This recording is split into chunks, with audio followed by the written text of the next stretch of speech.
অতিরিক্ত হতাশা, একাকিত্ব এবং দুশ্চিন্তা থেকে মুক্তির জন্য কোরআন ও সুন্নাহর আলোকে কি ধরনের মানসিক ও আমলগত প্রস্তুতি নেওয়া উচিত?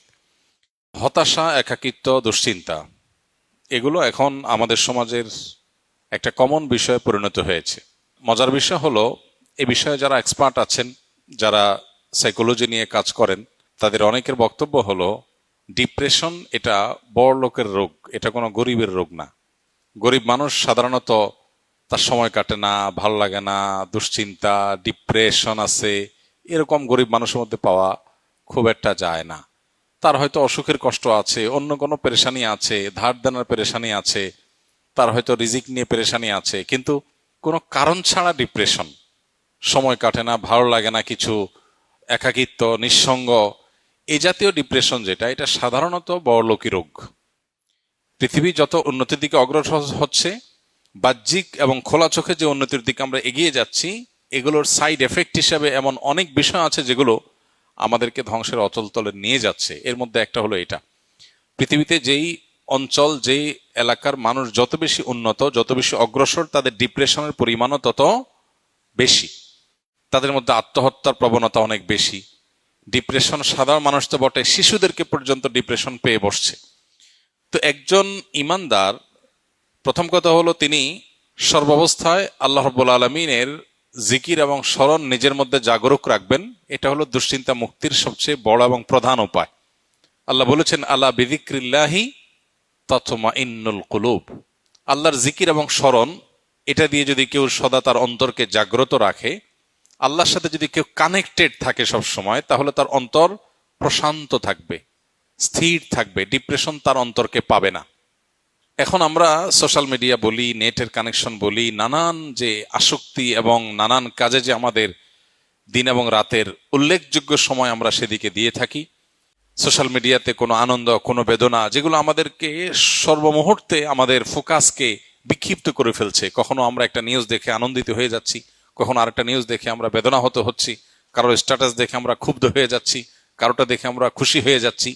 এই যে ছোট ছোট ডোপামিনগুলো, এগুলো আমাদের মন, মস্তিষ্ক, চিন্তা ধারা এগুলোকে বিক্ষিপ্ত করে ফেলে।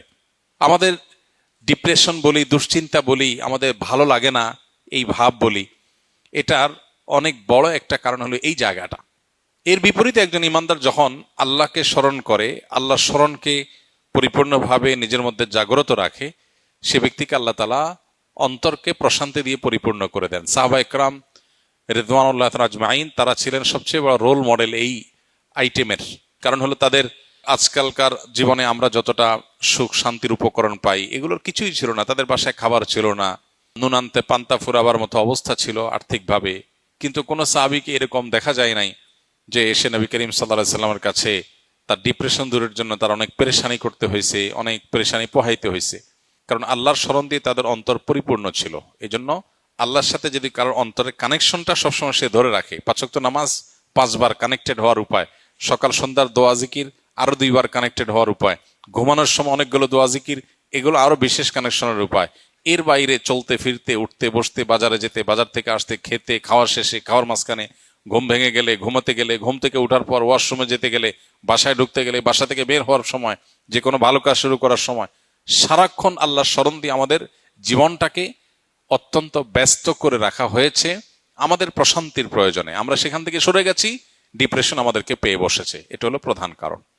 তাহলে আল্লাহর জিকির এবং স্মরণ, এটা হলো সবচেয়ে বড় উপায়। এবং ডোপামিন এবং এই জাতীয় বিক্ষিপ্ত করে ফেলার মতো, ফোকাস নষ্ট করার মতো, মন মেজাজকে বিক্ষিপ্ত করে ফেলার মতো বিষয়গুলো থেকে সরে আসা, এটা হলো ডিপ্রেশন থেকে বাঁচার অন্যতম প্রধান করণীয়। এরপরে যে করণীয়, সেটা হলো নবী করিম সাল্লাল্লাহু আলাইহি সাল্লাম বেশ কিছু দোয়া তিনি সবসময় আল্লাহর কাছে নিবেদন করতেন। এর মধ্যে একটা হলো, আল্লাহুম্মা ইন্নী আউযু বিকা মিনাল হাম্মি ওয়াল হাযান ওয়া আউযু বিকা মিনাল আজজি ওয়াল কাসাল। আল্লাহ, আপনার কাছে দুশ্চিন্তা এবং পেরেশানি থেকে পানাহ চাই, মুক্তি চাই। এই যে দোয়া নবীজি করেছেন, এই দোয়াটা বেশি বেশি করা যেতে পারে। আল্লাহুম্মা ইন্নী আউযু বিকা মিনাল হাম্মি ওয়াল হাযান। আল্লাহ, আপনার কাছ থেকে পেরেশানি এবং দুশ্চিন্তা থেকে আমি পানাহ চাই, মুক্তি চাই। একদম নবীজি সাল্লাল্লাহু আলাইহি ওয়াসাল্লামের ভাষায় আমরা এই দোয়াটা আল্লাহর কাছে বেশি বেশি নিবেদন করতে পারি। তৃতীয়ত, দুরুদ এবং ইস্তেগফার, এই দুটি আমল প্রসঙ্গে হাদিসে স্পষ্ট আমাদেরকে জানানো হয়েছে যে এই দুটি আমল বান্দার পেরেশানি দূরের ক্ষেত্রে সহায়ক ভূমিকা রাখে।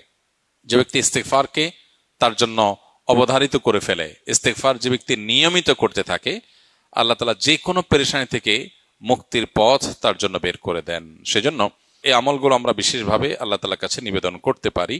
আল্লাহ তাআলা আমাদেরকে দুশ্চিন্তা এবং পেরেশানি থেকে মুক্ত হওয়ার তৌফিক দান করুন।